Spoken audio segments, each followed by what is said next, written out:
ఆరాధనకి దేవుడు ఈరోజు మనకి ఇచ్చిన వాక్య భాగము కీర్తనల గ్రంథము 145వ అధ్యాయము 8వ వచనం.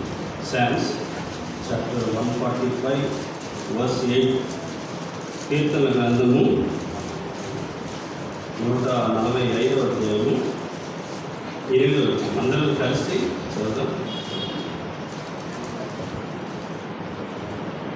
యెహోవా దయాదాక్షిణ్యము గలవాడు, ఆయన దీర్ఘశాంతుడు, కృపాతిశయము. ఇంకొక వచ్చిన భాగము కీర్తన గ్రంథము 86వ అధ్యాయం 5వ వచనం. కీర్తన గ్రంథం 86:5. అందరూ కలిసి ప్రభువా నీవు దయాళువు, క్షమించుటకు సిద్ధమైన నీకు ఈ వాక్యానికి చిన్న ప్రార్థన. ప్రేమ గల మా పరలోక తండ్రి,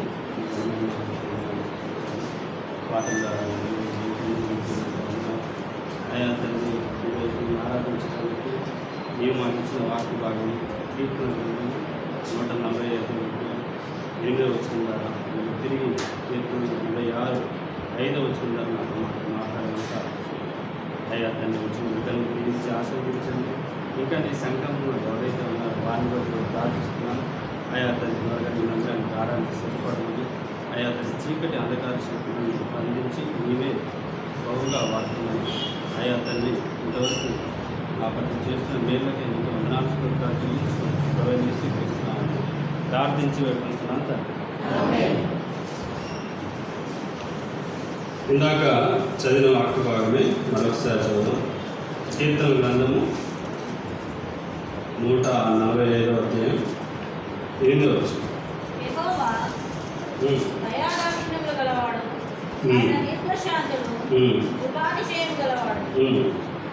ఇంకొక వచ్చిన భాగం కీర్తన 86.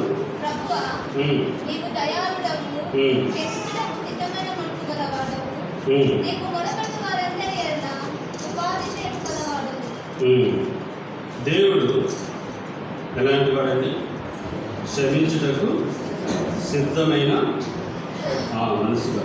ఆయన దయా దాక్షిణ్యము గలవాడు, ఆయన దీర్ఘశాంతుడు, ఆయన కృపాతి శయము గలవాడు. అయితే క్షమించుటకు దేవుడు ఎలాంటి వాడు?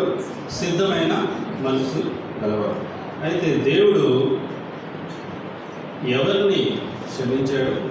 ఎవరి దోషంలో దేవుడు క్షమించాడు? మనం వాక్య భాగం నుంచి ఒక 5 సందర్భాలు చూస్తాం.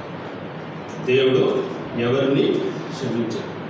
దేవుడు ఇశ్రాయేలు ప్రజల్ని ఐగుప్తు అనే దాసత్వం నుండి వాళ్ళు 430 సంవత్సరములు ఐగుప్తు యొక్క బానిసత్వంలో వారు బ్రతుకుతూ ఉన్నప్పుడు దేవుడు వారిని నిర్గమాకాండం 6వ అధ్యాయం 4వ వచనం ద్వారా ఒక వాగ్దానము చేస్తారు. ఏంటి ఆ వాగ్దానం అంటే, కానాను అనే దేశానికి మిమ్మల్ని తీసుకెళ్తున్నాను, పాలు తేనెలు ప్రవహించే దేశానికి మిమ్మల్ని తీసుకెళ్తున్నాను.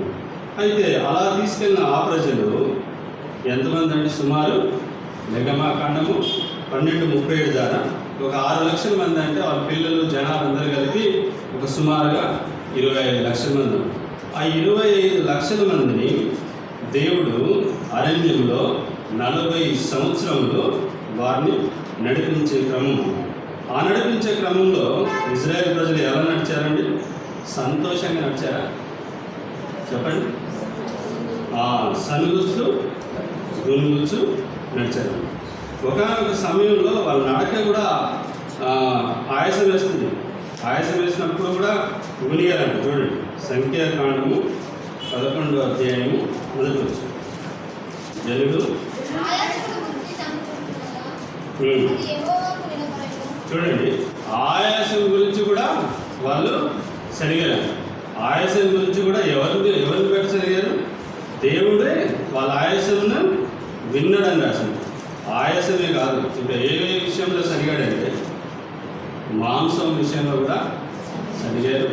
ఇంకా నీళ్ళ విషయంలో కూడా సరిగా నిజంగా మాంసం విషయంలో అయితే వాళ్ళు ఎన్ని రోజులు దేవుడు వాళ్ళకి మాంసం ఇచ్చాడండి? 4 రోజులు. 1 కాదు 2 కాదు, నాసికానందనంలో ఏంటిదంట? అది ఎలా ఉండాలి చూడండి. సంఖ్యాకాండము 11వ అధ్యాయము 20వ వచనం. అసహ్యం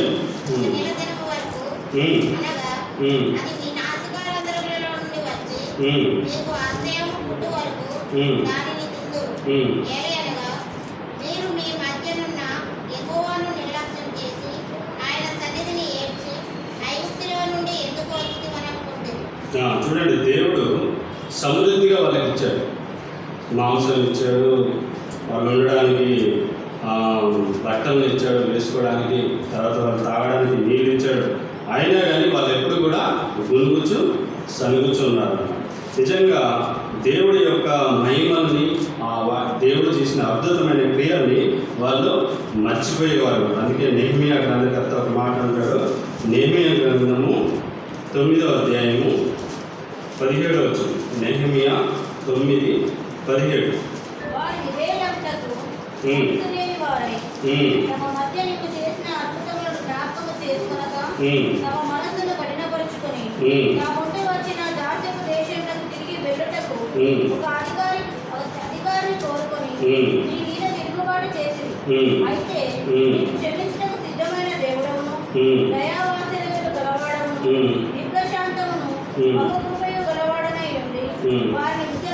చూడండి, దేవుడు ఎలాంటి వాడు అంటే క్షమించుటకు సిద్ధమైన దేవుడు, దయా వాత్సల్యం గలవాడు, కృపాతి క్షయం గలవాడు, కృప కలిగిన వాడు అన్నమాట. నిజంగా ఇశ్రాయేలు ప్రజల పట్ల దేవుడు ఎంతగా దయాలతో కనపరిచినాడంటే, ఒకనొక సమయంలో మోషేకైతే ఏమంటాడంటే, నువ్వు ఒక్క దెబ్బతో వీళ్ళందరినీ చంపేసాను. అంత బాధ కలిగించే చూడండి, అది మాట ఎక్కడ ఉంటుంది? సంఖ్యాకాండం 14వ అధ్యాయం 15వ వచనంలో ఒక మాట రాసి ఉంటుంది. ఒకే ఒక దెబ్బతో ఈ జనులందరినీ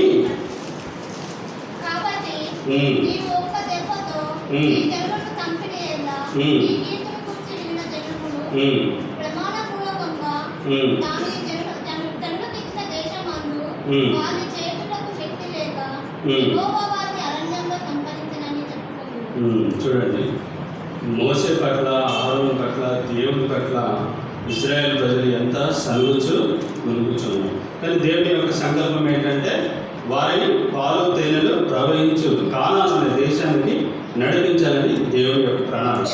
అయితే తీరా ఆ జర్నీ ఏదైతే ఉందో ఆ జర్నీ ఎండ్ స్టేజ్కి వస్తుందన్నమాట. ఎండ్ స్టేజ్కి వచ్చినప్పుడు ఇశ్రాయేలు ప్రజలు ఏమంటారంటే, వాళ్ళు ఎలా ఉన్నారంట? వాళ్ళు చూడండి 13వ అధ్యాయము 32వ వచనం. సంఖ్యాకాండము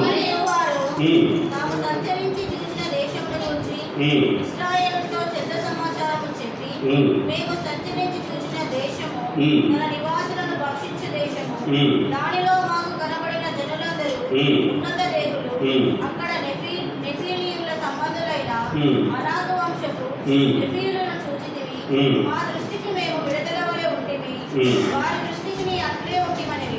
చూడండి, వాళ్ళు ఎలాంటి వాళ్ళు? ఆ దేశమే భక్షించు దేశం అంట. అక్కడ ఉన్న వాళ్ళు ఎలాంటి వాళ్ళు? ఉన్నత దేవులంట. తర్వాత వాళ్ళ దృష్టికి మేము ఎలా ఉన్నాం? మిడతల వల్ల ఉంటాం. మిడతల చిన్న మిడతల వల్ల మేము ఉన్నాం. దేవుడేమో పాలు తేనెలు ప్రవహించే దేశానికి వీళ్ళని పంపిస్తే వీళ్ళలో చెప్పే సమాధానం ఏముంది? ఇంకా ఎట్లే అన్నారా? అట్లా కాదు, భయంకరమైన మొత్తం సర్వ సమాజం వెళ్తా వాళ్ళు ఏమని సరుకున్నారో చూడండి. 14వ అధ్యాయం, సంఖ్యాకాండం 14వ అధ్యాయం మొదటి వచ్చిన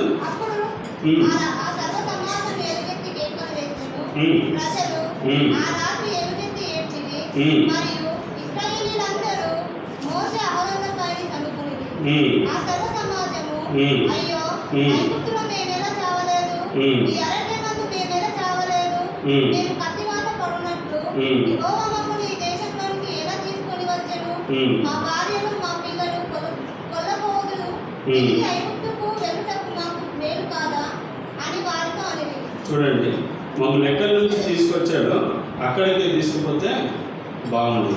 ఎందుకు ఈ ప్రయాణం, ఎందుకు ఇంత ప్రయాసపడి 40 సంవత్సరాలు తీసుకొచ్చి వీళ్ళకి వచ్చి చూస్తే ఎట్లుందంట, వాళ్ళేమో ఉన్నత దేహంలో ఉన్నారు, అది భక్షించు దేశము, మేము మిడతలు పడే ఉన్నాము, మేము అక్కడే చనిపోతే బాగుండేది కదా, ఇక్కడ వరకు ఎందుకు తీసుకొచ్చినామని పెద్ద ఎలుగెత్తి ఏడ్చిన వాళ్ళు ఉంటారు. అదే సనుకున్న వాడే ఉంటారు. అందుకే ఈ సనుకున్న మాట దేవుడు విన్నాడు. ఎక్కడది? సంఖ్యాకాండం 14వ అధ్యాయం 26వ వచనంలో.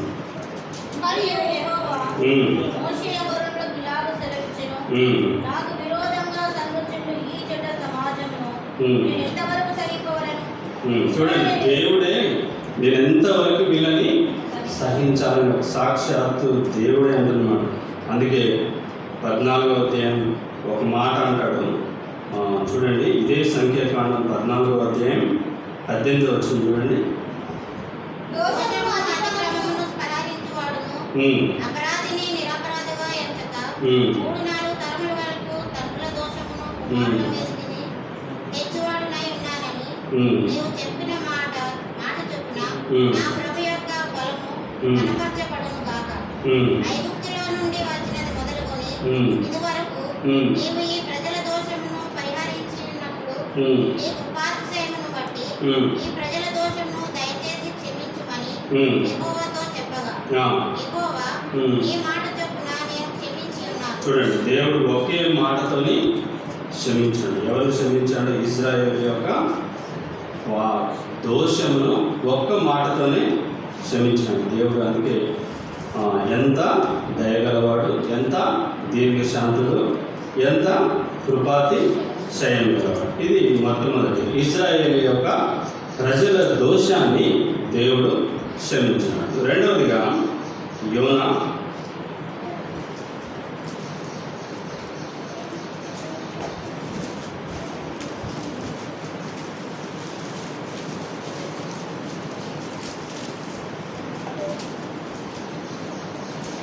మొదటి అధ్యాయం 2వ వచనం.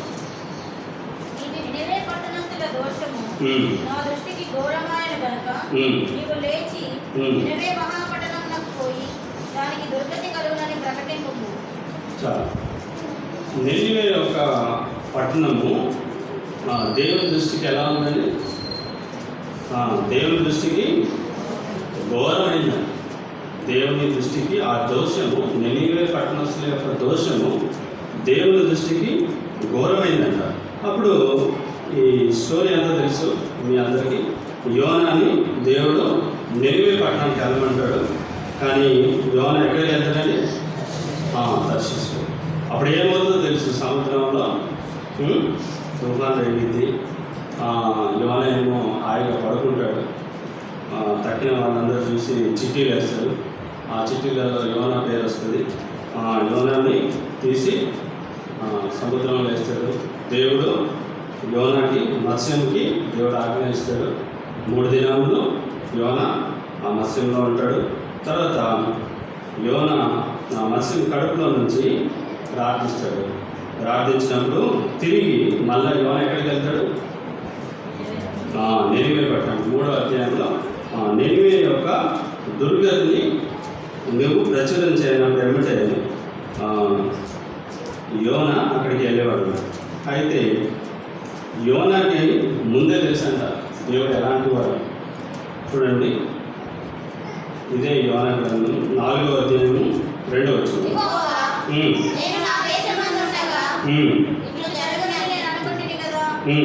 అందువలననే నీవు కటాక్షమును జాలియును శాంతమును అత్యంత కృపయు గల దేవుడవై ఉండి పశ్చాత్తాపపడి కీడు చేయక మానదు అని నేను తెలుసుకొని దానికి ముందుగానే తర్షీషునకు పారిపోతుంది. చూడండి, మన దేవుడు ఎలాంటి వాడంట? కటాక్షం గలవాడు, బహు శాంతము, అత్యంత కృపగల దేవుడై ఉండి పశ్చాత్తాపడి కీడు చేయక మానని ముందే తెలుసుకుంటాడు. ముందే తెలుసుకొని నేను తర్షీషుకు వెళ్ళినానంట. అప్పుడు ఇంకా యోనా ఏమంటాడంటే, నేను బ్రతుకుట కంటే చచ్చుటం లేదు అని. అప్పుడు ఒక మాట రాస్తుంటుంది ఇందులోనే 4వ అధ్యాయంలో దేవుడు రకరకాలుగా 2-3 టెస్టులు ఉంటాయి. ఆ టెస్టుల తర్వాత 9వ వచనం చూడండి. అప్పుడు అప్పుడు దేవుడు ఉమ్, ఈ తొల చెట్టును గూర్చి ఉమ్, నీవు కోపించుట న్యాయమా ఉమ్, అని యోనాను అడగగా ఉమ్, యోనా ఉమ్. ప్రాణము పోవునంతగా ఉమ్. కోపించుట న్యాయమే అనెను. చూడండి, ఒక చెట్టు విషయంలోనే నువ్వు నీళ్లు పోయలేదు, దాన్ని కాపాడలేదు, నువ్వు రక్షించలేదు, నువ్వు అంత బాధపడుతుంటే నెనివే పట్టణస్తుల గురించి, నెనివే పట్టణస్తులు ఎంతమంది అండి మొత్తం? ఎంతమంది మొత్తం? అంటే 1,20,000 మంది గురించి నేను విచారపడడం న్యాయం కాదన్నాడు. అందుకే దేవుడు పశ్చాత్తాపడైతున్నాడు. చూడండి 3వ అధ్యాయం 10వ వచనంలో ఈ నినివే వారు ఉమ్, తమ చెడు నడతలను మానుకొనగా ఉమ్, వారు చేయుచున్న క్రియలను ఉమ్. దేవుడు చూచి ఉమ్. పశ్చాత్తాపతుడై ఉమ్. వారికి చేయునని తాను మాట ఇచ్చిన క్రియను చేయక మానెను. చూడండి, దేవుడు నిజంగా నెనివే పట్టణము ఆయన దృష్టికి ఎలా ఉందండి? ఘోరమైన. కానీ ఆయన పశ్చాత్తాపడై దేవుడు ఏమన్నాడు? కీడు చేయక మాను. మొట్టమొదటిగా దేవుడు ఎవరి పక్షంలో క్షమించినవాడు అంటే ఇజ్రాయేలు ప్రజల యొక్క దోషాన్ని దేవుడు క్షమించినాడు. రెండవదిగా ఎవరిని క్షమించినాడు? నినివే యొక్క పట్టణము ఆయన దృష్టికి ఘోరమైనప్పుడు కూడా దేవుడు క్షమించినాడు. మూడవదిగా చూద్దాం, ఆదికాండము 18వ అధ్యాయం. ఆదికాండము 18వ అధ్యాయం 20వ వచనం. మరియు యెహోవా సొదొమ గొమొర్రాను చూచిన మొర గొప్పది కనుకను వాటి పాపము బహుభారమైనది కనుకను. చాలు. సొదొమ గొమొర్రా యొక్క మొర దేవుని దృష్టికి ఎలా ఉందండి? ఆ పాపము బహు భారమైంది. నెనివే పట్టణస్థుల యొక్క దోషం ఎలాంటైంది? ఘోరమైంది. ఇక్కడ సొదొమ గొమొర్రా యొక్క పట్టణం యొక్క పాపము బహు భారమైంది. భారమైన ఈ పాపాన్ని ఎవరి ద్వారా దేవుడు ఒక వ్యక్తిని రక్షించినాడు. ఎవరైతే లోతును ఇక్కడ నుంచి రక్షించినాడు. అయితే ఇక్కడ సాక్షాత్తు అబ్రహామే దేవుడితో మాట్లాడుతున్నాడు. నిజంగా మాట్లాడడానికి ఆయన ఎలాంటి వాడు? అబ్రహాము ధూళియు బూడిదనైన నేను అన్నాడు. చూడండి, ఆదికాండము 18వ అధ్యాయము 27. అందుకు అబ్రహాము ఇదిగో బూడిదనైన నేను ప్రభుత్వం మాటలను తెగించుచున్నాను. చూడండి, అక్కడ లోతును కాపాడడానికి డైరెక్ట్గా అబ్రహామే దేవుడితోని మాట్లాడే సందర్భం. ఎందుకంటే దేవుడు సొదొమ గొమొర్రా యొక్క పట్టణాన్ని నాశనం చేయాలండి, అగ్నితో నాశనం చేయాలన్నట్టు సాక్షాత్తు దేవుడితోనే మాట్లాడాల్సి వచ్చింది. అప్పుడు ఒక కండిషన్ ఉంటుంది. నిజంగా సొదొమ గొమొర్రా యొక్క పట్టణం యొక్క స్ట్రెంత్ ఎంత అంటే, బైబిల్ భాషా పండితుల ప్రకారము వాటి యొక్క జనాభా సుమారు 56,000 మంది. 56,000 మందిలో అబ్రహాం ఏమంటాడంటే అట్లీస్ట్ ఒక 80 మంది కానీ నీతిమంతులు కానీ ఈ ఊరిలో ఉంటే నీవు ఏమంటాడు? రాయువా అన్నాడు. చూడండి ఆ మాట ఎక్కడ ఉంటుంది? ఆ పట్టణములో ఉమ్. ఒకవేళ ఉమ్. 10 మంది నీతిమంతులు ఉండిన యెడల దానిలో ఉన్న 10 మంది నీతిమంతుల నిమిత్తము ఆ స్థలమును నాశనం చేయక కాయవా. ఆ చొప్పున చేసి ఇతరులతో కూడా నీతిమంతులను చెప్పుటకు నీకు దూరములు కాక. 28వ వచనం ఒకసారి.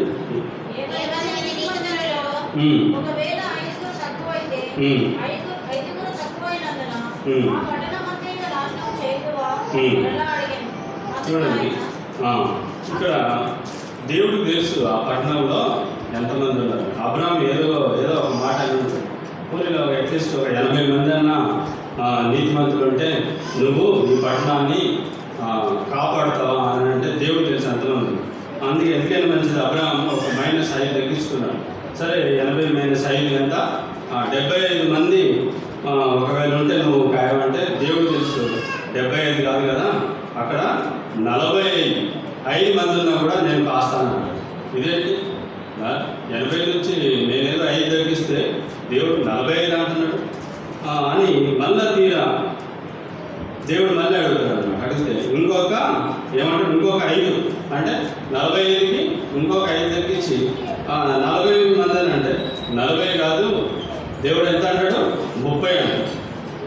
అదే 30 కూడా దేవుడు అని అంటున్నాడు. సరే, ఇంకా 30 కూడా కాకపోయినా మళ్ళీ ఒకసారి ఏమంటాడు? 30 కాదు కదా, 20 మంది కూడా కనపడితే చాలు, నేను ఆ దేశాన్ని కాస్తాను. దేవుడికి తెలుసు ఆ దేశంలో ఎంతమంది ఉన్నారు. చివరిగా అబ్రహాం ఏమంటాడు? 20 కాదు కదా, 10 మంది ఉన్నా సరిపోతున్నాడు. తీరా దేవుడు అంటాడు, ఆ 10 మందిని కూడా ఉంటే నేను కాస్తాను. చూడండి ఆ మాట 18వ అధ్యాయము. అతడు ప్రభువు కోపపడిన యెడల నేను ఇంకొక మారే మాట్లాడేదను.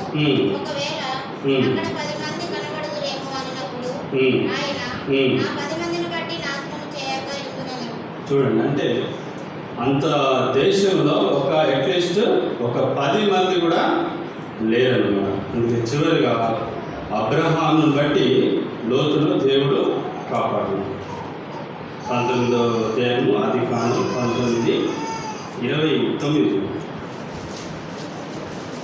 దేవుడు ఆ మైదానపు పట్టణములను పాడు చేసినప్పుడు దేవుడు అబ్రహామును జ్ఞాపకం చేసుకొని లోతు కాపురమున్న పట్టణములను నాశనం చేసినప్పుడు ఆ నాశనము మధ్యన లోతు నశించకుండా అతన్ని తప్పించెను. చూడండి, ఎంత గొప్ప దేవుడు, ఎంత దయా దాక్షిణ్యం గలవాడు, ఎంత దీర్ఘ శాంతుడు, ఎంత కృపాతి శైలుడు. మొట్టమొదటిగా ఇశ్రాయేలు యొక్క ప్రజల యొక్క దోషాన్ని దేవుడు క్షమించినాడు. రెండోదిగా నినివే పట్టణ వ్యవస్థ ఆయన దృష్టికి ఆ దోషం ఎలా ఉంది? ఘోరమై ఉంటుంది. అప్పుడు కూడా దేవుడు క్షమించినాడు. సొదొమ గొమొర్రా యొక్క పట్టణము ఎలాంటిది? అది బహు భారమైంది అనమాట. ఆయన దృష్టికి బహు భారమైంది. అయినప్పటికీ అబ్రహాము చేసిన ప్రార్థన వల్ల దేవుడు లోతును రక్షించున్నాడు. ఇది 3వది. ఇంకొకటి 4వది చూద్దాం. దావీదు అంటాడు, ఆయన దోషములంట తలకి వెంట్రుకలు ఎన్ని ఉన్నాయో అన్ని తలంచున్నాయి అంటాడు. కీర్తన గ్రంథము 40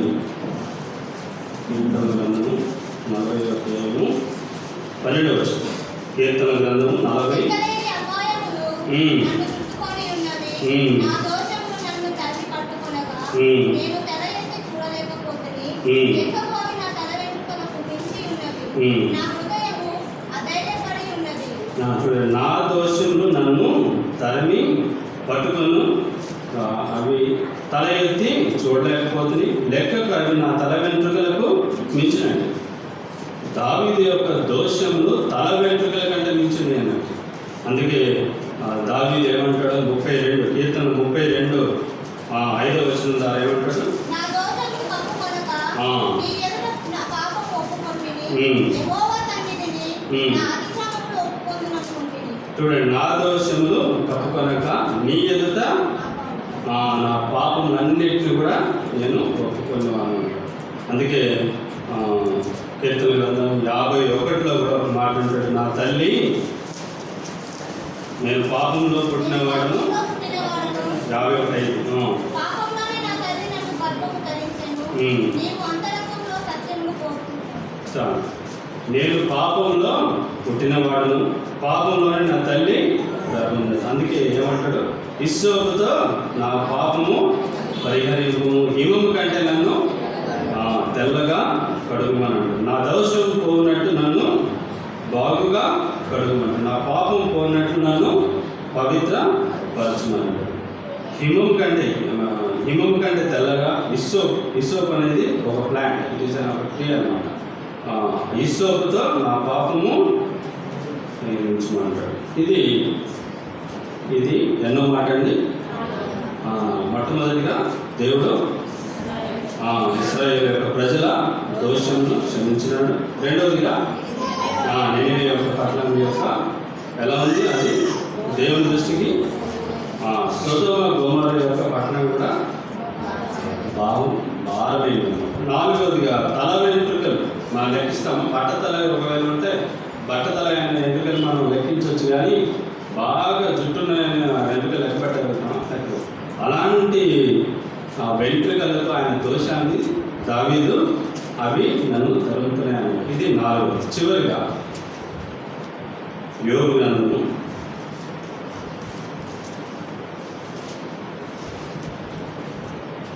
యోగు 31, యోగు 31:33. ఆదాము చేసినట్టు నా దోషమును దాచిపెట్టుకొని మహా సమూహమునకు భయపడి కుటుంబంలో తిరస్కారమునకు తెలిసి నేను మౌనంగా నుండి ద్వారము చాటి బయలు వెళ్ళక అందులో నా పాపమును కప్పుకొనిన ఎడల పరమున ఉన్న దేవుని దృష్టికి నేను వేసేదైన. చూడండి, యోగు ఏమంటాడు? ఒకవేళ నా పాపము నేను కప్పు అంటే దేవుడి దృష్టికి నేను వేషధారణ అవుతాను.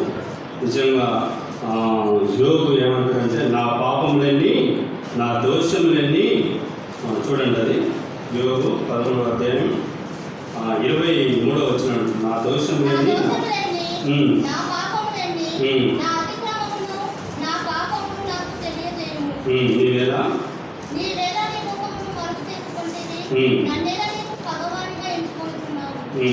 ఇటు అటు కొట్టుకొని పోవుచున్న ఆకును నీవు వేయించదవా, ఎండిపోయిన చెత్తను తమ్ముడువా. చివరిగా ఇదే 28వ వచనం, మునికి క్షీణించుతున్న వాని చుట్టూ చిమ్మట కొట్టిన వస్త్రము వంటి వాని చుట్టూ గిర్రదీసి వారిని కనిపెట్టుచున్నావు. 27 బండలుగా దిగించి ఉన్నావు, నా ప్రవర్తన అంతయు నీవు కనిపెట్టుచున్నావు. చూడండి, యోగు ఎంతగా నా దోషములన్నీ, నా పాపములన్నీ, నా అతిక్రమములన్నీ నువ్వెందుకు నా ముఖమును మరుగు చేసుకుంటావంటే నీ ముఖమును ఎందుకు మరుగు చేసుకున్నావు, అవన్నీ నాకు తెలిస్తే నేను పశ్చాత్తాపడతాను. అందుకే 10వ అధ్యాయం యోగులో ఒక మాట రాసింది. యోగు గ్రంథం 10వ అధ్యాయం 14వ వచనం.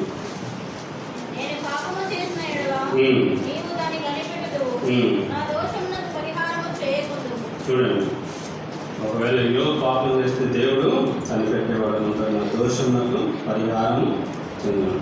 అంటే మొట్టమొదటిగా మన దేవుడు ఎలాంటి వాడు? దయా దాక్షిణ్యం గలవాడు, దీర్ఘ శాంతుడు, కృపాతిశయం గలవాడు. ఎన్ని విషయాలు మనం దేవుడు మొట్టమొదటిగా ఏం చేసామండి? ఇశ్రాయేలు ప్రజల యొక్క దోషము దేవుడు క్షమించినాడు. రెండవదిగా నెనివే యొక్క పట్టణంలో, మూడవదిగా సొదొమ యొక్క బహు భారమైనప్పుడు కూడా దేవుడు క్షమించినాడు. దావీదు తల వెంట్రుకలు ఎన్ని ఉన్నాయో అన్ని దోషములు కూడా దేవుడు క్షమించినాడు. యోగులు కూడా దేవుడు క్షమించినాడు. అందుకే ఒక మాట యోహాను రాసిన మొదటి పత్రికలో ఒక మాట, మనము ఏమనుకోవాలి? మనం పాపులమని ఒప్పుకొని ఎడల, యోహాను రాసిన మొదటి పత్రిక మొదటి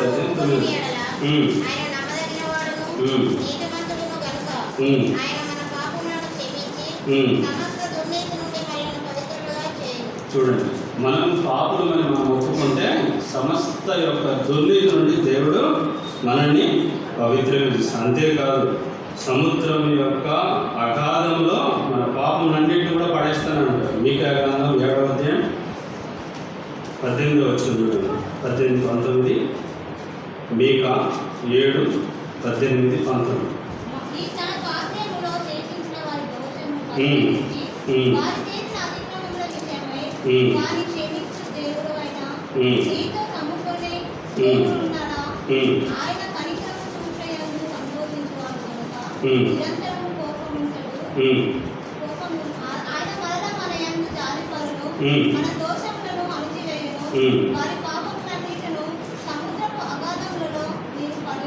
చూడండి, సముద్రపు పాపములన్నీ కూడా సముద్రపు అగాధంలో పడవేస్తాడు. మనం పాపం మనం ఒప్పుకుంటే సమస్త పాపం దుర్నీతి నుండి దేవుడు విడిపిస్తాడు. సముద్రం యొక్క అగాధంలో ఆ పాపములన్నింటినీ కూడా పడవేస్తాడు. చివరిగా యోవేలు 2వ అధ్యాయం 13వ వచనం.